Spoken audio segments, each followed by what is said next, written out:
నామ సంకీర్తనం యస్య సర్వపాపప్రణాశనం ప్రణామో దుఃఖశమనస్తం నమామి హరిం పరం.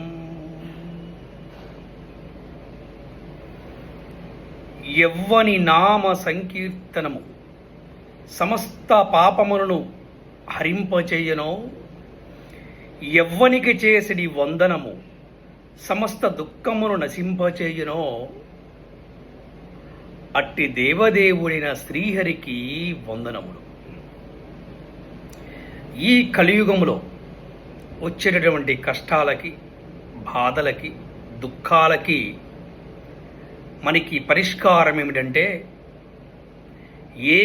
ఒకే ఒక్క పరిష్కారం ఏమిటంటే అదే నామ సంకీర్తనము అని మనకి శ్రీమద్ భాగవతము ద్వారా మనకి ఆచార్యులు బోధిస్తున్నారు. హరే కృష్ణ.